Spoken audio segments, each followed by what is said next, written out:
राम राम दोस्तों। आज हम 4 अप्रैल 2024 गुरुवार को आज की खबरें देख रहे हैं, ताज़ा खबरें। तो संजय सिंह को 6 महीने बाद तिहाड़ जेल से रिहा कर दिया गया। आम आदमी पार्टी के राज्यसभा सांसद संजय सिंह 6 महीने बाद आज रात 8:15 पे तिहाड़ जेल से जमानत पर रिहा हो गए हैं। जेल से निकलकर उन्होंने कार्यकर्ताओं का अभिवादन किया। इसके बाद वह सीधे अरविंद केजरीवाल के घर पहुंचे। संजय सिंह ने अरविंद की पत्नी सुनीता केजरीवाल से मुलाकात की, उनके पैर छुए। इसके बाद संजय करीब 10:15 बजे आम आदमी पार्टी ऑफिस पहुंचे। यहाँ गोपाल राय ने संजय सिंह को माला पहनाकर उनका स्वागत किया। फिर संजय सिंह ने कार्यकर्ताओं को संबोधित किया। सुप्रीम कोर्ट ने मंगलवार 2 अप्रैल को उन्हें दिल्ली शराब घोटाला नीति के में जमानत दी थी और इसी के तहत संजय सिंह की पत्नी अनीता सिंह जमानत की प्रक्रिया पूरा करने के लिए बुधवार को राउत एवेन्यू कोर्ट पहुंची। कोर्ट में 2 लाख रुपए की जमानत बॉन्ड और जमानत बॉन्ड दिए गए, जमा कराए गए। संजय सिंह की जमानत के लिए 3 शर्तें रखी गई। पहली शर्त, वे जेल के बाहर आकर आबकारी नीति केस से जुड़ा कोई बयानबाजी नहीं करेंगे।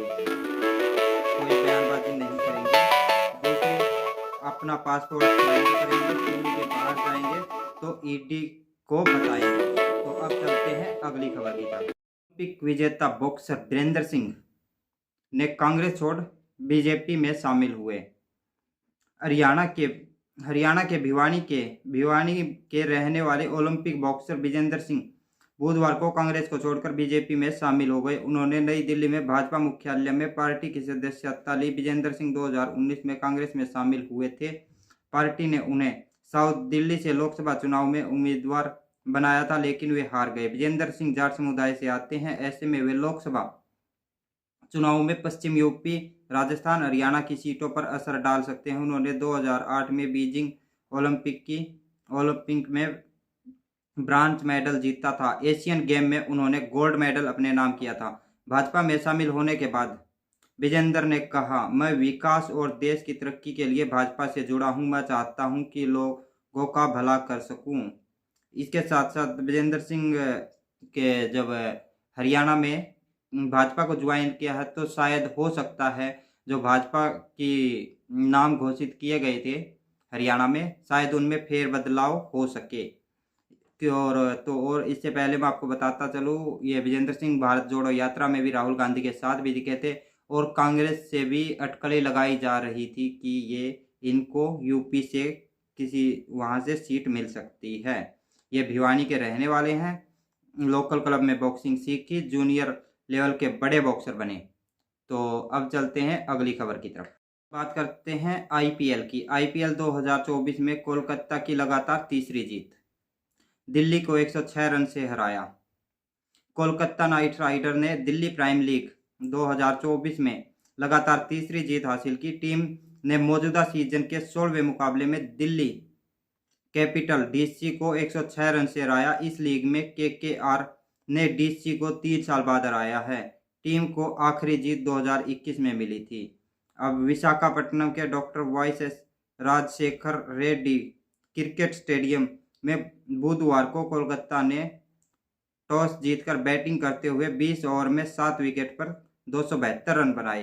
टीम ने आईपीएल का दूसरा सबसे बड़ा स्कोर बनाया। यह कोलकाता का इस लीग में सबसे बड़ा स्कोर था। जवाब लोकसभा चुनाव 2024 के लिए कांग्रेस नेता राहुल गांधी ने बुधवार को केरल की बायंडरा सीट से नामांकन दाखिल किया। इससे पहले उन्होंने बहन प्रियंका के साथ 1 घंटे का रोड शो किया। इस दौरान राहुल ने क्षेत्र की जनता से कहा कि आपका सांसद होना सौभाग्य की बात है। वांड्रा सीट में राहुल के खिलाफ आईएनडीआई में शामिल सीपीआई की एनी राजा चुनाव लड़ रही है।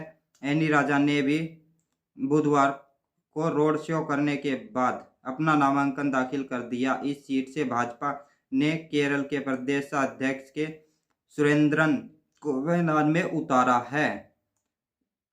उधर दिल्ली में कांग्रेस पार्टी की 5 न्याय 25 गारंटी को देश के लोगों तक पहुंचाने के लिए घर घर गारंटी कैंपेन शुरू किया। कांग्रेस के अध्यक्ष मल्लिकार्जुन खड़गे ने इसकी शुरुआत north east Delhi Lok Sabha seat से की है। पार्टी की प्लानिंग है कि कम से कम 8 करोड़ घरों में कांग्रेस के गारंटी कार्ड पहुंचाए जाएं। तो ये थी दोस्तों कांग्रेस के राहुल गांधी की बांद्रा से नामांकन भरने की न्यूज। अब चलते हैं अगली खबर की तरफ। हरियाणा की राजनीति बहुत ही दिलचस्प होती जा रही है। एक कहीं पे बीजेपी में कांग्रेस को छोड़ के विजेंद्र सिंह बीजेपी में शामिल हो रहे हैं, तो कहीं पे अनिल विज के तेवर दिखाई दे रहे हैं। तो अनिल विज ने कहा मेरा क्षेत्र अंबाला कैंट है। हरियाणा के पूर्व मंत्री अनिल विज की नाराजगी कम नहीं हो रही है। अब उनके तीखे तेवर नजर आने लगे हैं। विज ने दो टूक कह दिया कि उनका क्षेत्र अंबाला कैंट विधानसभा है, वह इससे बाहर नहीं निकलेंगे। यही नहीं, अंबाला की लोकसभा सीट की बैठकों में न जाने के सवाल पर विज ने कहा मैं छोटा सा कार्य करता हूं, मीटिंग में तो बड़े बड़े लोग जाया करते हैं। हालांकि विज ने टिकटों को लेकर कोई नाराजगी नहीं दिखाई। इनका कहना है कि अंबाला सीट से उम्मीदवार बंटो कटारिया उनसे मिली है। मेरे लिए टिकट कैसे मिलता है यह मायने नहीं रखता। हम ये मानते हैं कि लोकसभा की 543 सीटों से नरेंद्र मोदी चुनाव लड़ रहे हैं और नरेंद्र मोदी को 400 सीट दिलाकर लक्ष्य पूरा करना है। हमने कार्यकर्ताओं को कहा है कि अंबाला छावनी से पूरी ताकत लगाए कि कमल का फूल खिले। तो अनिल विज की नाराजगी भी कम नहीं हो रही है एक तरफ भाजपा में, तो दूसरी तरफ भाजपा में कांग्रेस को छोड़ के दूसरी पार्टियों से लोग शामिल होते जा रहे हैं। तो अब चलते हैं दोस्तों अगली खबर की तरफ। तो दोस्तों गुरुग्राम से एक वीडियो वायरल होता जा रहा है। काफ़ी बहुत तेज़ी से वो वीडियो वायरल हो रहा है। हरियाणा में गुरुग्राम के एक निजी अस्पताल में युवकों की गुंडागर्दी का सीसीटीवी वीडियो वायरल हो रहा है। 3 युवक अस्पताल से एक मरीज को घसीट कर ले जा रहे हैं। वीडियो वायरल होने के बाद पुलिस हरकत में आई, लेकिन शिकायत न मिलने पर सीआरपीसी की धारा 751 के तहत कार्रवाई कर तीनों के खिलाफ मामला दर्ज किया गया। एसीपी सदर कपिल अहलावत के मुताबिक पुलिस ने जब शिकायत और आरोपियों से पूछताछ की तो सामने आया कि पूरा मामला पैसों के लेन देन का है। पीड़ित को जो लोग अस्पताल से उठाकर ले गए वे आस पास में एक दूसरे को जानते हैं, इसलिए किसी ने किसी के खिलाफ कोई शिकायत पुलिस को नहीं दी। और इस मामले में कहा जा रहा है कि जो पीड़ित है जिसको उठा के ले जाया गया वो पंचायत में भैंसली इलाके के में जो पंचायत हुई थी उस पंचायत में ना पहुंचने की वजह से उसके ही जानने वाले पहचानने वाले उसको पंचायत में ले जाने के लिए उस अस्पताल से लेके गए थे। पर इसके बाद अब बात करते हैं विदेश की। ताइवान में 25 साल का सबसे तेज भूकंप, तीव्रता मापी गई 7.5, 9 की मौत, 930 घायल। पीएम मोदी बोले हम ताइवान के लोगों के साथ हैं। ताइवान में बुधवार को 7.3 तीव्रता का भूकंप आया। इसके झटके जापान और फिलिस्तीन तक महसूस किए गए। ताइवान के फायर डिपार्टमेंट के मुताबिक 9 लोगों की मौत हुई है और 930 से ज़्यादा लोग घायल हैं। मरने वालों के आंकड़े बढ़ने की आशंका जताई जा रही है। मौसम विभाग के मुताबिक भूकंप ईस्ट ताइवान से ताइवान के हुलियन शहर में आया। इसका केंद्र धरती से 34 किलोमीटर नीचे बताया जा रहा है। भारतीय समय के मुताबिक सुबह 5:30 बजे ये भूकंप आया। और इस भूकंप के अंदर बहुत सारी जगह पे लैंडस्लाइड भी देखा गया है। और इसी भूकंप में नरेंद्र मोदी ने ट्वीट कर घायलों के में दुख जताया और सोशल मीडिया पर मोदी ने लिखा भूकंप में घायल जल्द स्वस्थ होने की कामना करते हैं।